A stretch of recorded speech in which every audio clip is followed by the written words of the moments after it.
तो अभी ये 8 कर्मों के बारे में तो हमने जाना है पिछली कक्षा में। अभी इसमें इस 8 कर्म के कौन कौन से भेद हैं, इसके भेद प्रभेद क्या हैं और उनका क्या स्वरूप है, हम उसके बारे में थोड़ी चर्चा करेंगे, जिससे हमें इन 8 कर्म और इसकी कौन कौन सी प्रकृतियां हैं, 148 प्रकृतियां कौन कौन सी है, इसका हमें ज्ञान हो सके। ठीक है, और वे किस किस प्रकार से इस जीव के उदय होता है, तो किस प्रकार से वे निमित्त भूत बनती है, इसको हम देखेंगे। तो आइए हम चलते हैं पुनः अपने पाठ की तरफ।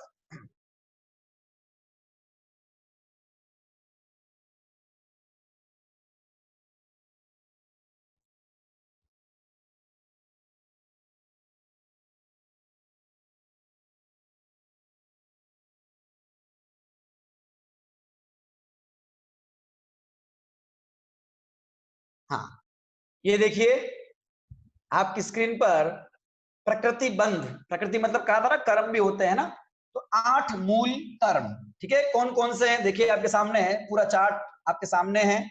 तो 2 भेद किए थे, गातिया और अगातिया। सबसे पहले देखिए गातिया कर्म, आत्मा के अनुजीवी गुणों को गातने वाले।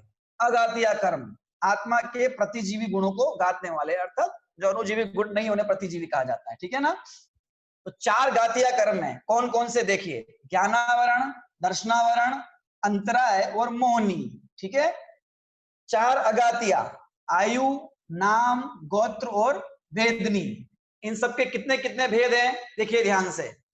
ज्ञानावरणी के 5, दर्शनावरण के 9, अंतराय के 5 और मोहनी कर्म के 28। अगातिया में देखिए आयु के 4, नाम कर्म के 42 वो सब मिला के 93 हो जाते हैं कुल मिला के, तो 93। ठीक है, गोत्र कर्म के 2 और वेदनी कर्म के 2। ठीक है ना, तो हमने स्वरूप तो देख ही लिया इसका। ज्ञानावरण जो जीव के ज्ञान को ढके, दर्शनावरण दर्शन को ढके है, और अंतराय कर्म दान लाभ भोग उपभोग वीर्य शक्ति को आवृत करे। मोहनी कर्म के 2 है ना, जीव के सम्यक दर्शन, सम्यक्त्व और चारित्र, इनका जो गात करता है वो मोहनी कर्म। आयु कर्म जिसके निमित्त से जीव त्रियंच मनुष्य देव आदि आयु में रुका रहता है, उसकी आयु होती है, शरीर में रुकता है जिस कारण से, वो आयु। नाम जिसके कारण से इसको शरीर आदि की रचना प्राप्त होती है। गोत्र उच्च और नीच गोत्र की प्राप्ति। और वेदनी आकुलता और अनाकुलता के निमित्त भूत वस्तुएं मिलती है, और इसकी आकुलता अनाकुलता का उसमें भाव। ठीक है, ये वेदनी कर्म हो गया है ना। अभी आचार्यों ने इन सबके दृष्टांत भी दिए हुए हैं, किस किस के क्या दृष्टांत हैं, तो उस पर हम अभी नहीं जाएंगे। ठीक है, और हम ये देख लेते हैं कि कौन कौन से गुण का कौन कौन सा घात कर लेता है। उन गुणों के बारे में बहुत ज्यादा नहीं समझेंगे, मैं बाद में जानेंगे, पर अब हम तो कर्म क्या है वो समझना है। ठीक है, तो ज्ञानावरणी के कारण, ज्ञानावरणी का अभाव होने पर अनंत ज्ञान प्रकट होता है। दर्शनावरणी का क्षय हो गया, परम दर्शन। अंतराय का क्षय हुआ, अनंत वीर्य। और मौनी का क्षय हुआ तो अनंत सुख की प्राप्ति होती है। तो ये अनंत ज्ञान, अनंत दर्शन, अनंत सुख और अनंत वीर्य, इन्हें अनंत चतुष्टय भी कहा जाता है, जो कि अनंत भगवान के प्रकट होते हैं और सिद्धों में भी होते हैं। ठीक है, और जब वे 4 अगात्या कर्म की प्रकट हो गया तो कौन कौन से गुण प्रकट हो गए देखो। आयु के अभाव में अवगाहनत्व, नाम के अभाव में सूक्ष्मत्व, गोत्र के अभाव में अगुरु लघुत्व और वेदनी के अभाव में अव्यापादत्व। ये सिद्धों के 8 गुण हैं। ये जो अवगाहनत्व आदि का स्वरूप क्या है इस बारे में चर्चा नहीं करेंगे, सिर्फ नाम हमें ख्याल में होना चाहिए। तो ये सिद्धों के 8 गुण हैं। ठीक है, ये 8 दिए हुए हैं, 8 कर्मों के अभाव में होने वाले 8 गुण। और जो पहले वाले गातिया कर्म के अभाव में दिए थे, ये अनंतों के प्रकट होते हैं, 4 अनंत, जिसे अनंत चतुष्टय बोलते हैं। और वास्तव में जीव के सुख दुख का जो लेना देना इन मुख्य इनसे है। ठीक है, आइए अब हम जो ये ज्ञानावरणी की 5, दर्शनावरणी की 9 आदि 148 कर्म प्रकृतियां कही गई है, उन 148 कर्म प्रकृतियों की ओर चलते हैं। तो सबसे पहले चलते हैं ज्ञानावरणी की तरफ। ज्ञानावरणी कर्म की 5 प्रकृतियों के नाम आपके सामने आ गए। ज्ञानावरणी किसे कहेंगे, ज्ञान प्लस आवरण। जीव के ज्ञान गुण पर आवरण डालने वाले कर्म को, ढकने वाले कर्म को ज्ञानावरण कर्म कहा जाता है। क्योंकि जीव का ज्ञान 5 प्रकार का है, मति ज्ञान, श्रुत ज्ञान, अवधि ज्ञान, मन परे ज्ञान और केवल ज्ञान, उन पांचों ज्ञानों के ऊपर आवृत डालने वाला एक एक कर्म प्रकृति है, जिसे ज्ञानावरणी के 5 भेद कहा जाता है। तो मति ज्ञान के ऊपर आवरण डालने वाला मति ज्ञानावरण, श्रुत ज्ञान के ऊपर आवरण डालने वाला श्रुत ज्ञानावरण, अवधि ज्ञान के ऊपर आवरण डालने वाला अवधि ज्ञानावरण, इसी तरह मन पर्याय ज्ञानावरण और केवल ज्ञान को आवृत करने वाला केवल ज्ञानावरण कर्म कहा जाता है। फिर ध्यान रखना है हमें, ये कोई कर्म हमारे ज्ञान को प्रकट नहीं होने दे रहे, कर्म हमें सुखी दुखी कर रहे हैं, ऐसा नहीं है। ये स्वयं जीव अपनी योग्यता से सुखी दुखी अज्ञानी होता है और कर्म का उसमें निमित्त कहा जाता है। तो वे निमित्त भूत कर्म क्या क्या हैं, कौन कौन से हैं, वो बताया जा रहा है। तो ज्ञानावरणी की 5 प्रकृतियां हो गई, मति ज्ञानावरण, श्रुत ज्ञानावरण, अवधि ज्ञानावरण, मन परे ज्ञानावरण और केवल ज्ञानावरण। अभी हम चलते हैं कर्म नंबर 2। क्या है कर्म नंबर 2? दातिया में दर्शनावरण। ठीक है, ये आ गया आपके सामने दर्शनावरण। ठीक है, तो दर्शन प्लस आवरण जो आत्मा के दर्शन गुण का घात करता है। ठीक है, दर्शन क्या चीज है? दर्शन मतलब देखना नहीं है सिर्फ, दर्शन का मतलब ज्ञान गुण। जब ज्ञान होता है ना जीव को, तो उससे पहले भी उसको एक सामान्य प्रतिभास होता है वस्तु का, उसका नाम दर्शन है। ठीक है, इतना समझना। तो ये दर्शन नाम के गुण, यानी कि ज्ञान और दर्शन ये दोनों मिलकर वस्तु को जानने का काम करते हैं। तो ये दर्शन नाम का जो गुण है ना, इस दर्शन नाम के गुण पे आवरण करने वाला कर्म दर्शनावरण कर्म है। इसके 9 प्रकार हैं। ठीक है, कौन कौन से? देखो 4 आवरण देखिए। चक्षु दर्शनावरण सबके साथ में लगा देंगे। अचक्षु दर्शनावरण, अवधि दर्शनावरण, केवल दर्शनावरण। चक्षु दर्शनावरण क्या है? चक्षु मतलब आंख, है ना। तो इस जीव को जब चक्षु इंद्रिय से होने वाला ज्ञान, उससे पहले होने वाला जो प्रतिभास है वो चक्षु दर्शन है, और उस चक्षु दर्शन को जो नहीं होने दे, आवरण डाल दे उसके ऊपर, वो चक्षु दर्शनावरण।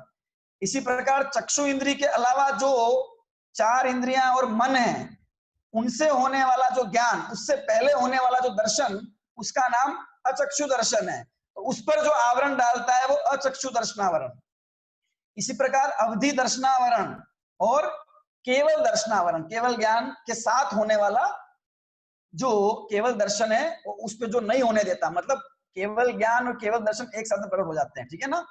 तो ये 4 प्रकार के दर्शन हो गए, चक्षु दर्शनावरण, अचक्षु दर्शनावरण, अवधि दर्शनावरण, केवल दर्शनावरण, जो कि क्रमशः व्यक्ति के 5 ही प्रकार के ज्ञानों, जो ज्ञान है उससे पहले होने वाला दर्शन है, उस पर बाधा पैदा करते हैं। तो मति शुद्ध ज्ञान चक्षु में आ जाते हैं, अवधि ज्ञान में अवधि आ गया, मन परे ज्ञान, मन परे ज्ञान के लिए मति ज्ञानावरण के जो पहले दर्शन होता है उसी को ग्रहण कर लिया गया है। ठीक है, अलग से उसकी चर्चा करने की आवश्यकता नहीं है। तो चक्षु, अचक्षु, अवधि, केवल, 4 तो हो गए आवरण। और 5 प्रकार की निद्रा, क्योंकि निद्रा भी क्या है? वस्तु का ज्ञान नहीं होने देने में निमित्त भूत हो जाती है, तो ये भी दर्शनावरण के भेद में ली गई है। 5 प्रकार की निद्रा है। नींद 5 तरह की होती है। हम तो अभी तक यही समझ रहे कि भाई 2 ही तरह की, एक गहरी नींद और एक हल्की नींद, कच्ची नींद और पक्की नींद। पर यहाँ पे 5 तरह की नींद बताई गई है, और आप जब इनको पढ़ेंगे तो समझ में भी आएगा कि हाँ हाँ ऐसा होता है। ये भी मोटे मोटे रूप में है ना, ध्यान रखना। कर्म की प्रकृति कितनी हो सकती है, क्या संख्या भेद हो सकते हैं, अनंत भेद हो सकते हैं, क्योंकि जीव के भाव अनेक प्रकार के भाव है, तो प्रत्येक भाव का निमित्त पाके बनने वाला कर्म भी अनेक प्रकार का हो जाएगा। ठीक है, पर मोटे मोटे रूप में बांटा है। तो निद्रा देखो, निद्रा के 5 भेद। पहला है निद्रा, ठीक है। दूसरा निद्रा, ठीक है। तीसरा प्रचला, चौथा है प्रचला, और 5वां है स्त्यान गृद्धि। क्या नाम है? स्त्यान गृद्धि। क्या मतलब हुआ? देखो, थकावट को दूर करने के लिए जो नींद ली जाती है उसका नाम तो निद्रा हो गया, ठीक है। अथवा गमन करते हुए रुक जाना, बैठना, गिर जाना, वो सब नींद में आ गया, है ना। बहुत वर्णन है इसका। अभी निद्रा, नींद के ऊपर और नींद आना, डबल नींद, नेत्रों को मतलब गहरी नींद, नेत्रों को उगाड़ भी नहीं पा रहे हैं, ऐसी नींद है ना। बहुत, आज तो बहुत गहरी नींद आ रही है, तो वो निद्रा, ये वही निद्रा की और तीव्रता समझ लीजिए। प्रचला क्या है? देखो, शोक, श्रम, मद से उत्पन्न नेत्र कुछ उगाड़े हुए सोना ऊंगना, ऊंग रहे हैं, वो प्रचला है, ठीक है ना। ऊंगना। अब प्रचला क्या चीज है? खड़े खड़े, बैठे बैठे, चलते चलते बार बार नींद आ जाए, हमको नींद आ रही है बार बार, अथवा मुख से, जिस नींद में मुख से लार इत्यादि निकलती है, हाथ पैर चलते रहते हैं जीव के, इस प्रकार की नींद होती कि नहीं होती है? आप सोचेंगे तो सब चलेगा, पता है ना, अनेक भेद है। ये प्रश्ला प्रश्ला हो गया, यानी प्रश्ला और प्रश्ला प्रश्ला। और स्त्यान वृद्धि क्या चीज है? देखो कि जिस जीव की विशेष ताकत है अथवा ताकत प्रकट हो जाती है, तो वो नींद में ही बड़े बड़े काम, नींद में इतने कठिन कठिन काम कर लेता है। उठ गया, उठ के बाहर चला गया, कोई चीज कहीं रख के आ गया है, कोई चीज उठा के कहीं रख दी, उठा पटक कर दी, बहुत दूर तक कहीं चल चल चुला के आ गया, बहुत कुछ। जब उठा तो कुछ पता ही नहीं है, ठीक है। तो इस प्रकार की स्त्यान वृद्धि, वीर्य शक्ति होने से नींद में कठिन काम कर लेना और उठा हुआ भी सोते रहना, ठीक है। कहाँ नींद में भाई खड़े खड़े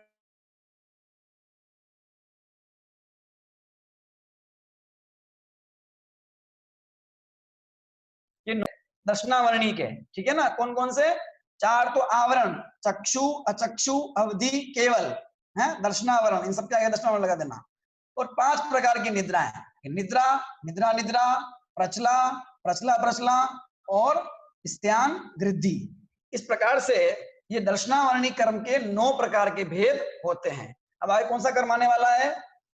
अब आगे कर्म है मौनी, ठीक है। ध्यान से देखिए मौनी कर्म को, कर्मों का राजा है ये मौनी कर्म। ये मौनी कर्म से ही दुखी है सारे जीव, ठीक है ना। इससे होने वाले परिणामों से कर्म तो क्या दुखी करेगा, ठीक है। उदय लगा देना सबके आगे, नोट में देखना आपको। 2 भेद है, दर्शन मौनी, चारित्र मौनी। सबसे पहले चलते हैं दर्शन मौनी की तरफ। ये दर्शन मौनी किसे कहा है? सम्यक्त्व गुण का घात, जीव के सम्यक दर्शन, सम्यक्त्व गुण का जो घात कर दे उसी का नाम है दर्शन मौनी, ठीक है। तो सम्यक दर्शन न होने दे, जिसके उदय होने पर जीव को मिथ्या दर्शन होता है, उसी का नाम दर्शन मौनी। 3 भेद हैं इसके, सम्यक्त्व, मिथ्यात्व और सम्यक मिथ्यात्व। सम्यक मिथ्यात्व और सम्यक मिथ्यात्व, ठीक है। अब ये दर्शन मौनी कर्म का भेद सम्यक्त्व है, इसका मतलब ये मत समझना कि ये सम्यक दर्शन है, ये सम्यक दर्शन नहीं है। सम्यक दर्शन के साथ होता है, पर सम्यक दर्शन का पूरी तरह से घात नहीं कर पाता है, इसीलिए इसको सम्यक्त प्रकृति कहा जाता है, ठीक है।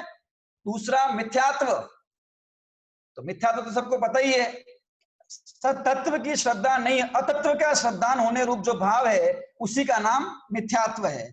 और तीसरा सम्यक मिथ्यात्व है, मिश्र परिणाम है, ना सम्यक्त्व है ना मिथ्यात्व है, जात्यंतर परिणाम का है। तत्व का श्रद्धान होता है, उसको एक मिक्स परिणति होती है, ठीक है। तो वो परिणाम इसका सम्यक मिथ्यात्व कहा जाता है। वैसे तो ये तीनों दर्शन मौनी कर्म के ही भेद हैं, तो मिथ्यात्व ही है तीनों, ठीक है ना। तीनों को मिथ्यात्व में ग्रहण कर लेना चाहिए मोटे मोटे रूप में, तथापि उसके उद्देश्य से परिणाम में क्या अलगपना होता है वो बताया गया है। और ये सम्यक प्रकृति है, ये सम्यक दर्शन के साथ है, जब होता है ना शायोग सम्यक दर्शन होता है, तो वहां पे इसका उदय बना रहता है, लेकिन इसका उदय उस सम्यक दर्शन का घात नहीं कर पाता है। लिखा ना, सम्यक का मूल घात ना कर पाए, बस थोड़ा दोष लगा दे उसके अंदर, तो वो सम्यक प्रकृति कहलाती है। ये दर्शन मौनी कर्म के 3 भेद हो गए। अब चारित्र मौनी, चारित्र मौनी के 2 भेद, ठीक है। 25 है, 25 को पहले 2 में डिवाइड कर लिया। किसे कहते हैं चरित्र मौनी? कि जो जीव के चारित्र गुण का घात करे, है ना। चरित्र गुण, चरित्र मतलब आचरण, आचरण मतलब लीनता, किसमें? आत्मा में लीनता होना, ये जीव का स्वभाव। और जिस उदय के निमित्त से जीव आत्मलीनता की अवस्था को प्राप्त नहीं होता है, मतलब राग और द्वेष करता है, तो राग द्वेष के परिणाम, कषाय के परिणाम, उसी का नाम चरित्र मौनी है। तो जिस कर्म के उदय से इसको कषाय हो, उसी का नाम कषाय, कषाय कर्म, चरित्र मौनी कर्म। 2 भेद है, ठीक है। अकषाय वेदनी, कषाय वेदनी। अकषाय को नो कषाय कहते हैं, ठीक है। अकषाय को नो कषाय कहा जाता है। और कषाय वे उसके 16 भेद हैं, ठीक है। तो आइए देख लेते हैं कौन कौन सी है कषाय। पहले नीचे आ जाइए, देखिए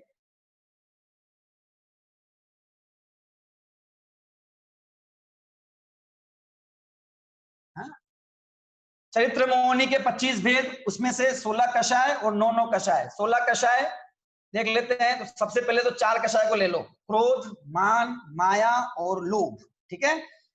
ये 4 प्रकार के क्रोध, अनंतानुबंधी क्रोध, अप्रत्याख्यानावरण, प्रत्याख्यानावरण, संज्वलन, तो ये 4 बन जाएंगे। तो सबसे पहले देखिए क्रोध, मान, माया, लोभ, ये भी 4 प्रकार के हैं। अनंतानुबंधी क्रोध, अनंतानुबंधी मान, अनंतानुबंधी माया, अनंतानुबंधी लोभ। दूसरा नंबर है अप्रत्याख्यानावरण। ये चार हो गए अनंतानुबंधी के। अप्रत्याख्यानावरण क्रोध, अप्रत्याख्यानावरण मान, माया और लोभ। फिर तीसरा प्रत्याख्यानावरण, प्रत्याख्यानावरण क्रोध, मान, माया, लोभ। और संज्वलन क्रोध, मान, माया, लोभ। ठीक है, ये चार प्रकार के कषायों को चार भागों में बांट दिया गया है। तो इसी को अपन चौकड़ी कहते हैं। चौकड़ी मतलब चार कषायों का ग्रुप। तो अनंतानुबंधी क्रोध, मान, माया, लोभ का ग्रुप, इसे बोलेंगे एक चौकड़ी। अप्रत्याख्यानावरण का ग्रुप क्रोध, मान, माया, लोभ का, वो दो चौकड़ी हो गया।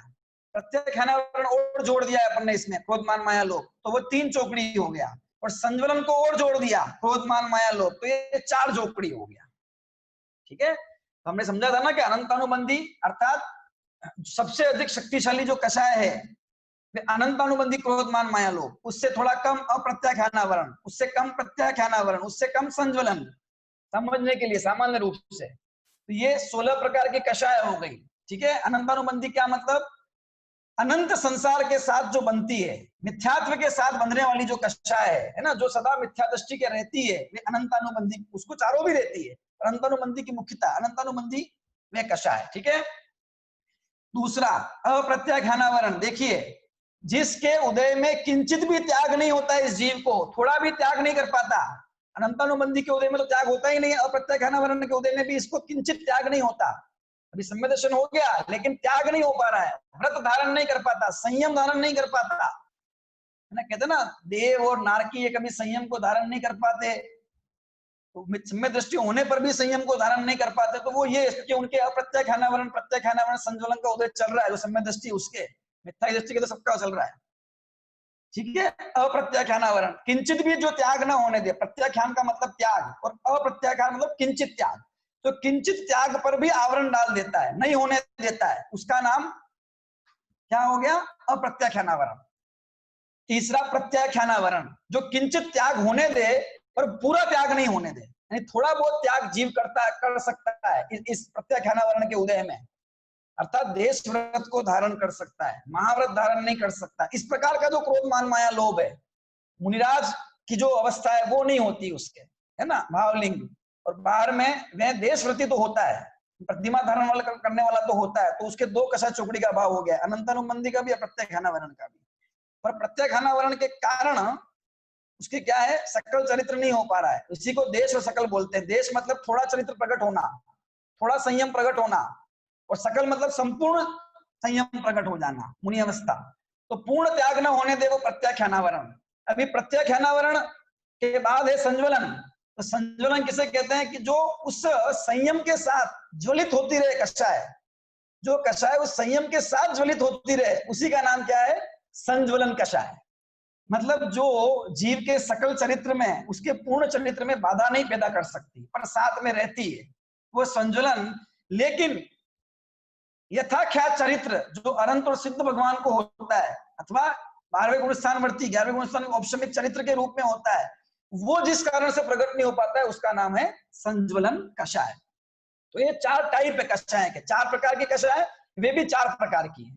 अनंतानुबंधी का क्रोध, मान, माया, लोभ, प्रत्याख्यानावरण का क्रोध, मान, माया, लोभ, प्रत्याख्यानावरण का क्रोध, मान, माया, लोभ, और संज्वलन का क्रोध, मान, माया, लोभ। तो ऐसे ये 16 कषाय हो जाती है, जिसमें जो कषाय के 16 भेद हैं उसमें इसका समावेश हो जाता है।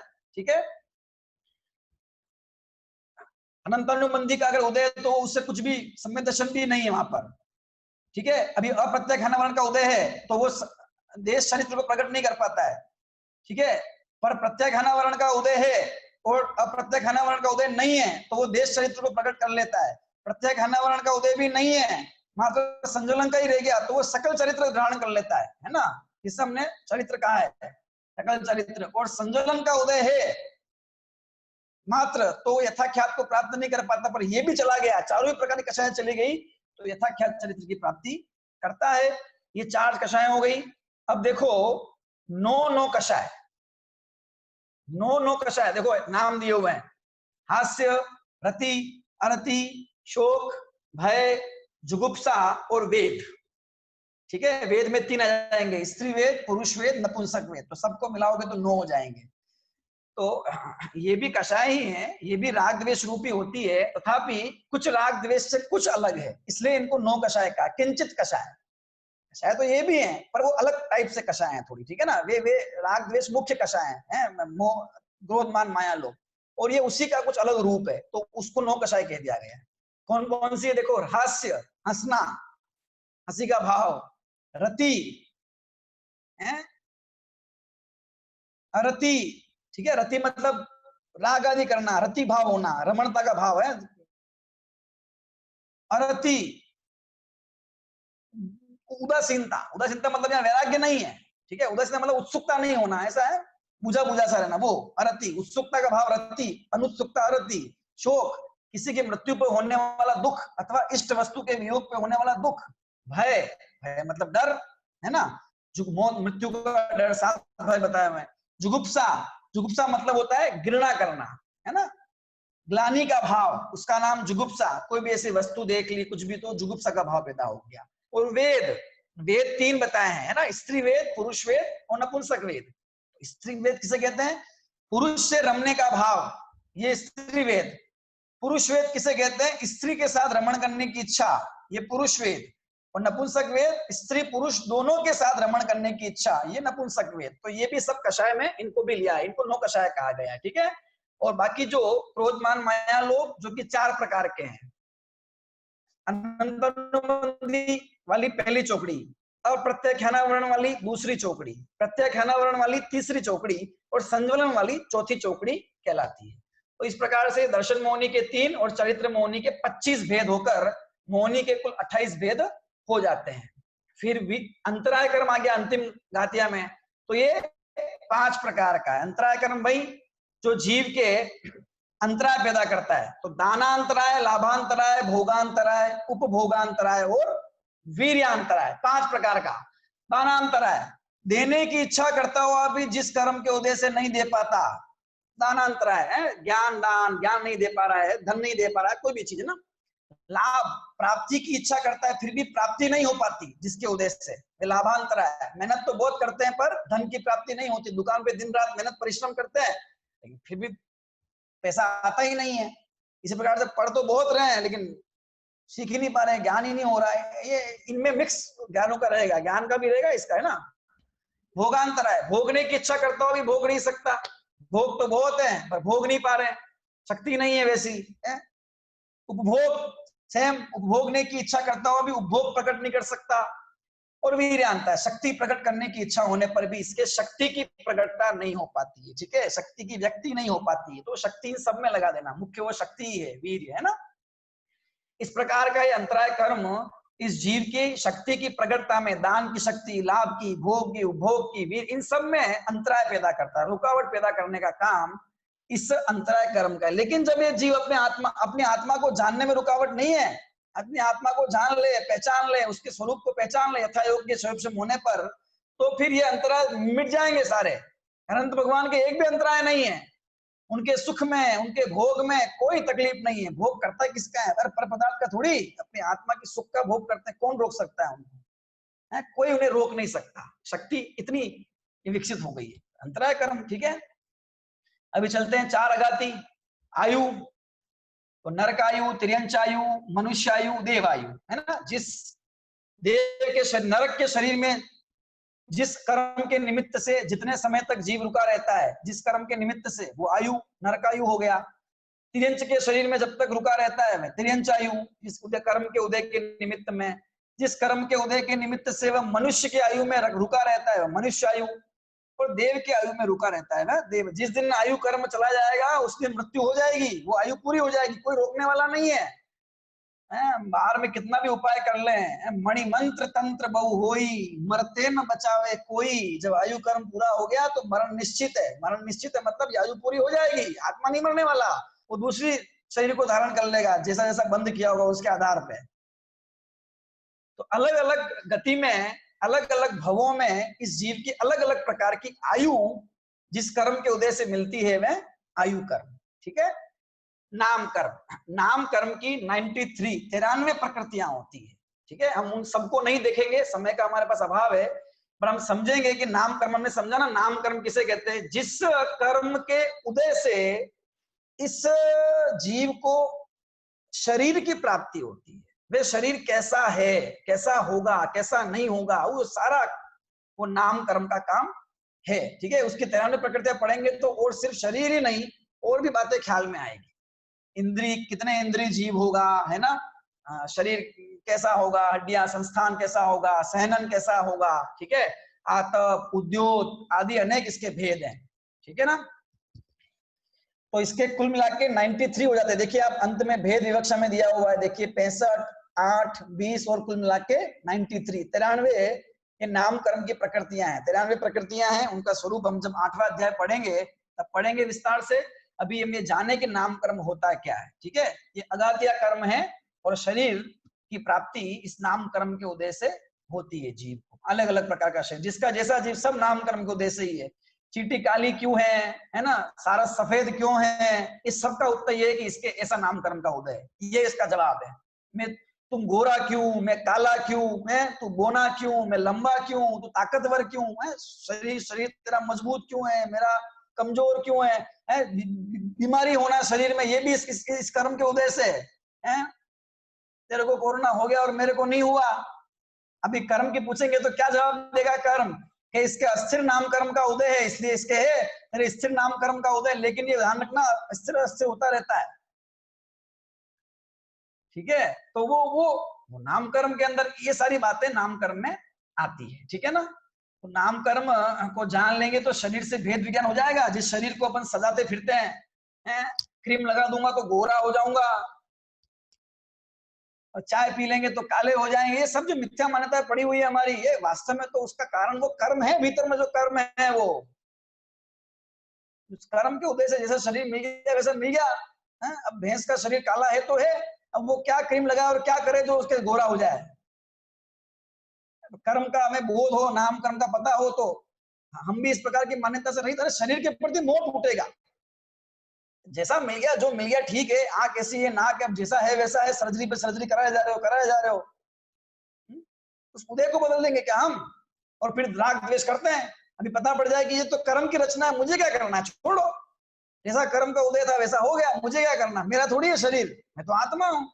ऐसी प्रतीति अंदर में हो जाए तो ये नाम कर्म क्या बिगाड़ेगा हमारा। जो जिसको ऐसी प्रतीति हो जाती है ये शरीर मेरा नहीं है, अरे उसी को उत्तम शरीर मिलते हैं, उसी को उत्तम सहनन मिलते हैं। जो शरीर को अपना नहीं मानता, ऐसे अनंत के जैसा शरीर होता है, ऐसा शरीर दुनिया में किसी के नहीं होता, नहीं आता भक्तामण जी में।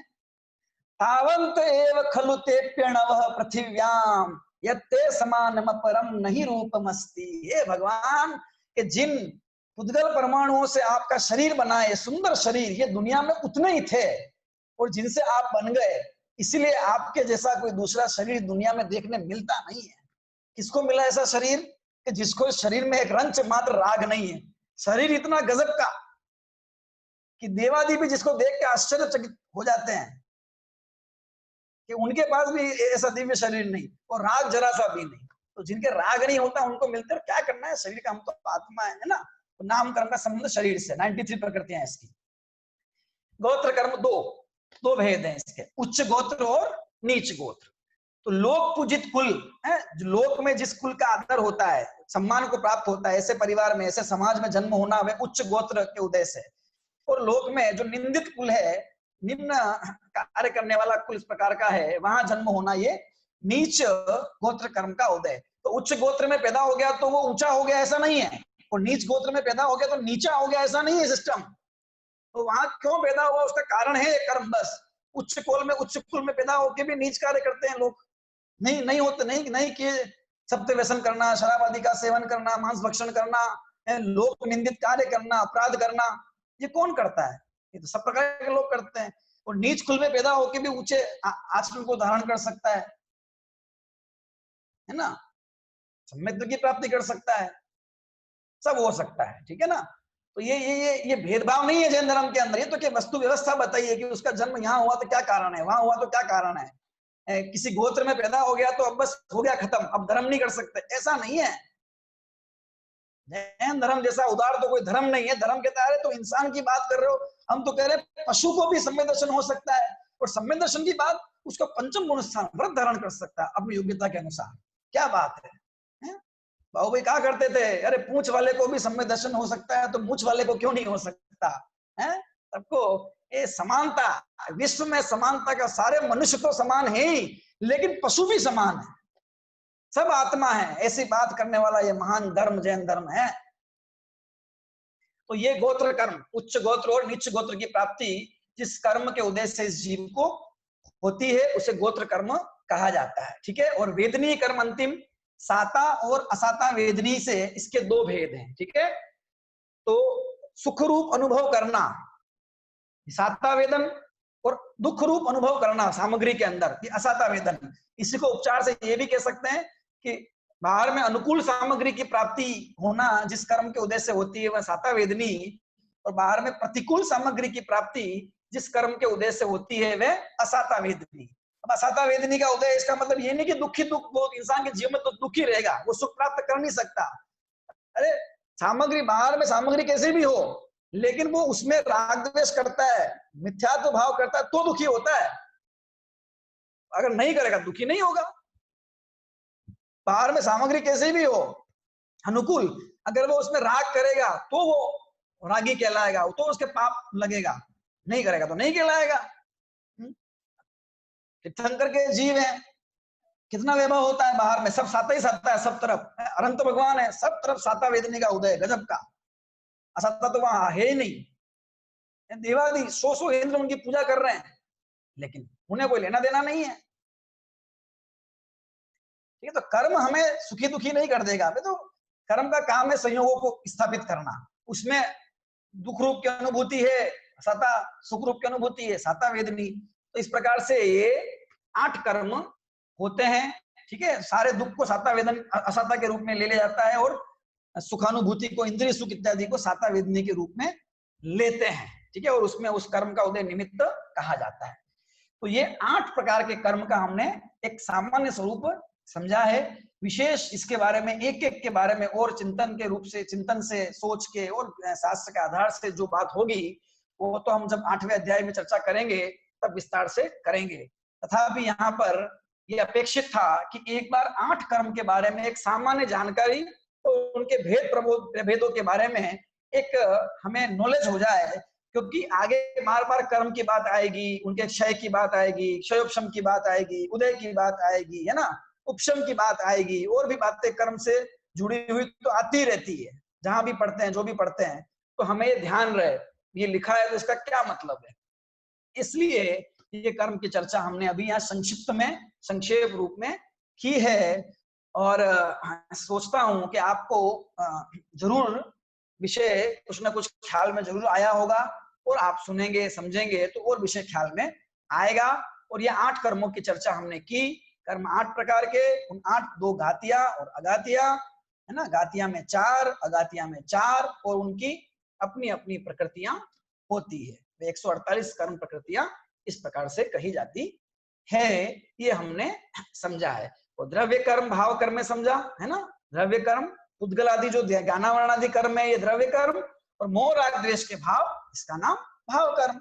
जब ये जीव मोह राग द्वेष आदि शुभाशुभ विकारी भाव करता है तो इसके वे द्रव्य कर्म उसके निमित्त से बंधते हैं, और उसके उदय में इस जीव की नाना प्रकार की अवस्थाएं होती है, सुख दुख, शरीर संयोग असंयोग, गतियां, सब इसको अलग अलग प्राप्त होती है। तो मनुष्य क्यों बना, देव क्यों बना, ऐसा शरीर क्यों मिला, जैन क्यों हुआ, ये हर सब प्रश्न का जवाब हमारा ये है कि तुमने ऐसा कर्म किया था, कर्म मतलब भाव कर्म, तुमने ऐसा भाव कर्म किया था इसलिए तुमको वैसा द्रव्य कर्म बंधा, अब वो उदय में आ रहा है। महापुरुषों के जीवन में उदय में आता है, लेकिन वे क्या करते हैं वहां पर, सीता के जीवन में उदय में आया कि नहीं आया, उदर में था लव कुश जोड़ा, तभी निर्जन वन में छोड़ा, प्रथम मैंने नाता तोड़ा, आज उसने मुखड़ा मोड़ा। उधर में लवकुश का जोड़ा था और उसे वन में छोड़ दिया गया, ये उसके था कि नहीं था कर्म का उदय। लेकिन वहां पर क्या कहा सीता ने, सीता का विचार क्या था, क्या है धर्मात्मा का चिंतन क्या है, किया कोगा कोई अपराध, भयंकर मैंने गत भव में, उसी के फल में ये संयोग, मिला होगा न आपका दोष। हे राम, आपका दोष नहीं है, मैंने कोई पूर्व में बुरा कर्म किया होगा, उसके निमित्त से मुझे ये संयोग मिला है, लेकिन अब ये संयोग मिला है, अब मैं इसके अंदर और दुखी नहीं होंगी, मैं तो अपने स्वरूप की साधना करूंगी। बोलो, कर्म का उदय कहाँ कुछ दिक्कत पैदा कर सकता है? जिसका अंतरतम मजबूत है, जिसकी आत्मा मजबूत है, जिसका भाव मजबूत है, जिसके तत्व ज्ञान जिसके पास है, तो उसको एक कर्म कुछ बिगाड़ सकता नहीं। ऐसे अनेकों उदाहरण हैं हमारे शास्त्र में, प्रथमानु योग में अनेकों उदाहरण है, जीवन में अनेकों उदाहरण मिलते हैं हमें ज्ञान योग के। इसलिए कर्म कुछ करते नहीं है, कर्म पे तो फालतू में दोष दिया जाता है। जीव तो दोष तो जीव का ही है ना, आता है ना, कर्म बिचारे कौन भूल तेरी अधिकाई, अग्नि सहे गनगात लोक की संगति पाई। कर्म क्या करे, तो कर्म को दोष दे रहे हो, और कर्म को दोष देके फ्री होना चाहते हो। मैं क्या करूं, मेरे क्रोध कर्म का उदय, तो मेरे गुस्सा आ रहा है, मैं क्या करूं, मेरे असंयम का उदय इसलिए रात को खा रहा हूं, असंयम का उदय इसलिए व्रत धारण नहीं कर रहा हूं। अरे ये कथन करना है हमको कर्म को समझ के। अगर ऐसे ही सोचते रहेंगे तो वे कर्म कटेंगे कब? अप्रतिहत पुरुषार्थ, चैतन्य का पुरुषार्थ हम करें, आत्मा को जानने का प्रयास हम करें, वे कर्म अपने आप ढीले पड़ते जाते हैं, उनकी ताकत कम पड़ती जाती है। आत्मा के स्वरूप को समझें तो मोह ढीला पड़ता है, ढीला पड़ता है मोह, ढीला पड़ते पड़ते पड़ते वह एकदम खत्म हो जाता है और जीव को समृद्धि की प्राप्ति होती है। तो अंदर का काम है सारा, गलती भी आत्मा की है और गलती सुधारेगा भी आत्मा। बस कर्म तो उसके भावों के निमित्त से कम ज्यादा, आगे पीछे, बंद उदय, ये चलता रहता है उसमें। पर वे कैसे हैं, क्या हैं, वो हमने आज इन 8 कर्मों के बारे में समझा है, और इनका चिंतन करते हैं तो हमें भेद विज्ञान, इस शरीर से भेद विज्ञान, संयोगों से भेद विज्ञान और अपनी आत्मा की जो शक्ति है उसका बोध हमें होता है। हम जाने कर्म को, पहचाने तो अपने स्वरूप को जाने, इस भावना के साथ में ये कक्षा भी हम पूरी करते हैं। और अब इस विषय में कुछ प्रश्न आपको पूछने हो तो आप फिर से रीज्वाइन करके पूछ सकते हैं। यद्यपि समय तो हमारा 1 घंटे का था, लेकिन फिर भी विषय समझना जरूरी है, इस उद्देश्य से हमने लिया है। और आप अगर प्रश्नोत्तर करना है तो अभी आप पूछ सकते हैं, आकुलता नहीं करें, शांति से आप पूछें, कोई प्रश्न आपको पूछना हो तो। ये मीटिंग को अभी मैं एंड कर रहा हूं, फिर से एक बार आप रीज्वाइन कर लीजिएगा, समय हो गया क्योंकि